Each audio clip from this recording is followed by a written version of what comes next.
Quando os melhores partem cedo. Parte 1. Código invisível. Sei que cheguei ao dia 2, mas na verdade não sei se chegarei ao amanhã. A vida é uma tumba, com prémios valiosos e ingratos. E fico a pensar, somos nós que escolhemos o prémio? Ou será o prémio que nos escolhe? Às vezes quero acreditar que o nosso destino já vem acertado com a hora de nascimento. Nascemos e na primeira golfada de ar recebemos um número em código de barras. Como se naquele instante o percurso ficasse definido e nos marcasse para sempre. A partir daquele momento já não podemos fazer mais nada. As virtudes e os defeitos estão escritos no DNA do código. Não há livre-arbítrio. Somos o que somos.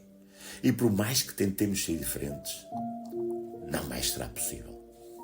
Noutras ocasiões, acredito que somos nós a escolher o caminho. Não todos, mas aqueles que já vêm associados aos nossos pais. Afinal, nós somos o somatório dos dois. Por vezes somamos o melhor deles e acabamos por nos acrescentar.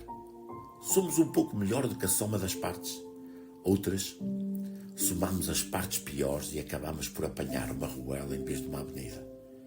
E os pais dizem, não sei a quem sai este miúdo. Claro que para isso vai contribuir muitas opções que fazemos durante a vida. O meu lema é sempre este. Faz o que está certo no momento certo. Mais cedo ou mais tarde serás recompensado. É verdade que há quem faça asneiras a vida inteira e nada lhes aconteça. É o tal fator que não controlamos. Às vezes é sorte, outras é um acaso cruel. Ter o tempo a nosso favor nos momentos certos é muitas vezes a razão de estarmos vivos. Vamos ao dentista por causa de uma cárie e ele descobre um cancro ainda numa fase inicial. 6 meses mais tarde estaríamos irremediavelmente mortos. A sorte é o pêndulo que faz com que o nosso coração bata certo mais tempo. Bem, muitas vezes interrogo-me, por que raio é que quem realmente merece viver parte sempre primeiro, enquanto os trastes ficam?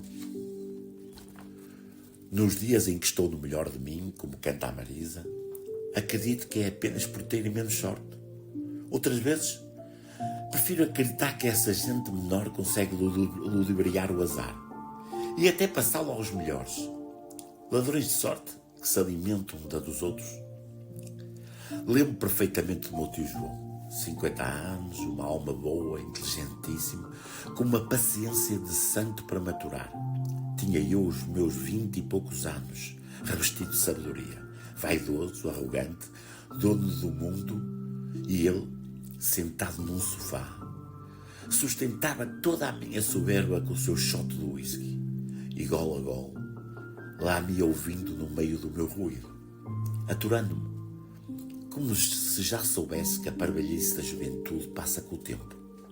E, de um dia para o outro, partiu, sem uma palavra. Ficámos sem saber o que fazer, sem perguntas, sem respostas, só ficou o silêncio. Gostámos sempre de dizer que Deus o quis levar para junto de si, como se ele lhe desse atenção. Era um homem livre, da esquerda marxista, e os afazeres de Deus não eram coisa que o preocupasse. Não sei se foi ter com ele, mas a família perdeu e eu senti a sua falta. Depois, não haveria forma de escrever esta crónica sem o mencionar. O meu pai, um homem generoso, bondoso, digo, verdadeiramente bom, com uma capacidade única de empatia com quem quer que fosse, sempre com a palavra gentil para oferecer, genuinamente preocupado com a sua família, com os seus colaboradores, honestíssimo, mesmo quando lhe custava caro, nunca se desviava do que era justo, presente para os mais vulneráveis, com uma ligação natural para compreender os mais novos, especialmente o seu filho. A seu lado não havia tristeza, ele era paz, era luz. Morreu já com alguma idade, porque ninguém é novo aos 73 anos, mas para nós já se despedira 4 anos antes. E nesses 4 anos fui submetido ao impensável. Agonizou até deixar de ser ele. E passou a ser apenas dor. Foi muito difícil acompanhá-lo neste período. Confesso-vos, muitas vezes quis pôr fim àquela dor. Não merecia. A doença foi tão cruel que nunca mais envelheci com elegância. Envelheço com medo. Mas há pouquíssimos dias uma pessoa que conheci recentemente, não posso dizer que era chegado, mas já tínhamos jantado juntos na companhia de amigos, com 50 anos, deitou-se e o coração pregou-lhe uma partida. Parou. Não fumava, não bebia, atleta, elegante, praticava desporto, tinha um comportamento exemplar, e por comportamento exemplar quer dizer viver segundo as regras de uma vida saudável. Só não sabia que precisava ter mais cuidado com a própria sorte. Talvez mais análises, mais exames, daquelas que os que prevaricam fazem sem que os justos saibam. E assim, talvez, ganhar mais tempo. Ninguém merece morrer com 50 anos, principalmente quando um homem deixa uma filha menor. Não há justiça. Como se deixam a mãe sozinha para acompanhar o crescimento de uma filha? Quem lhe vai segurar a mão quando ela subir ao altar? Quem a vai ver crescer? Quem a vai proteger? Nunca poderá ser o pai. Nunca mais poderá dar um conselho, receber um último beijo ou ouvir um gosto de ti. Não terá direito a uma despedida, nem mesmo um até já. Neste mundo não basta fazer tudo certo. Às vezes desperdiça-se o valor silencioso de cada dia. E os mais sensatos, por vezes, não têm tempo de perceber que algo não está certo. Parte 2. Carolina e as ausências. Eu não sou um homem crente. Às vezes tento, mas não consigo. Porque haveria Deus de me dar atenção? Porque haveria eu de ser diferente dos outros?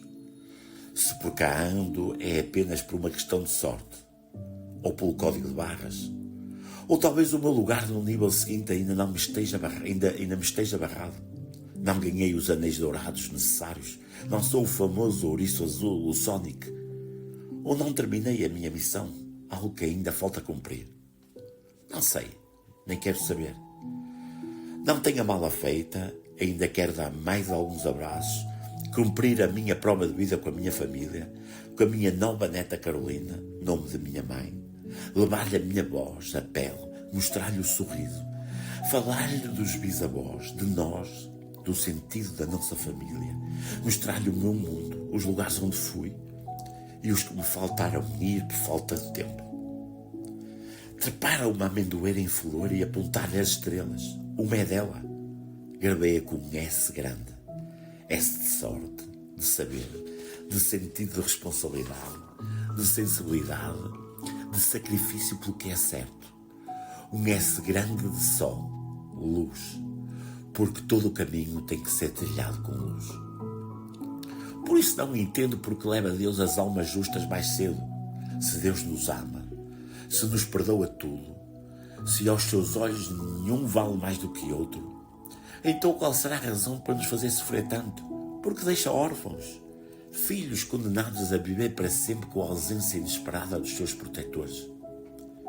Crente ou não, o que peço é que a Carolina cresça sempre resguardada e amparada pelos seus pais, que sejam o seu farol, iluminando-lhes o caminho com saber e ternura, e que assim a ajudem a tornar-se uma mulher adulta, feliz e realizada.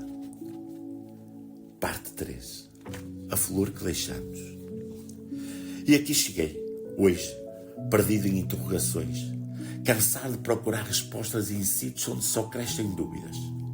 Mas há momentos, principalmente nos dias em que sou um bocadinho crente, quero acreditar que a nossa vida é um jogo, tipo o Sonic, e que durante a vida vamos apanhando anéis. E quando atingimos uma certa quantidade, passamos para outro nível. É como se, ao nascer, entrássemos noutra etapa de existência. Isto é, quando tivermos cumprido o percurso com distinção. Ética firme, moral íntegra, fomos justos nas escolhas, generosos nos gestos, leais nas intenções e amamos com verdade, com entrega, com tudo o que sabíamos dar. Então, Deus, ou o universo, ou no que acreditarmos, chamamos-nos para outra etapa. E partimos. Ficamos soldado, fazemos-nos fotografia para sempre. Calamos os gestos, os sorrisos, os abraços, e se tivermos vivido com inteireza, em certos momentos voltamos à vida nas lágrimas. A recordação é a única lápide que não se apaga.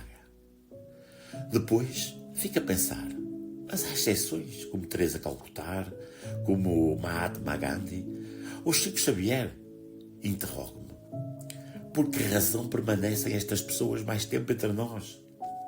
Não sei, ninguém sabe ao certo, mas quero acreditar que essas almas são um tipo de pastores que conduzem as ovelhas pelos prados, dão-lhe um propósito, protegem-nas dos perigos, juntam-nas para que, unidas, se tornem mais fortes, que não se desmalhem, que não se percam por caminhos erráticos.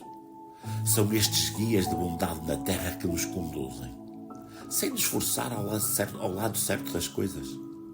São eles que nos ajudam a encontrar sorte mais facilmente, a corrigir caminhos, e muitas vezes são também eles que nos ajudam a encontrar os companheiros certos para a nossa jornada de evolução na Terra. Sem as pessoas certas nunca seríamos quem somos, nunca deixaríamos saudades, ninguém sentiria a nossa falta. Na hora da despedida, ninguém choraria por nós. Nós chegamos a este mundo como semente, e semente deixamos. O que levamos connosco é o sentimento profundo de que um dia fizemos uma flor sorrir. Às vezes um jardim. Nada mais.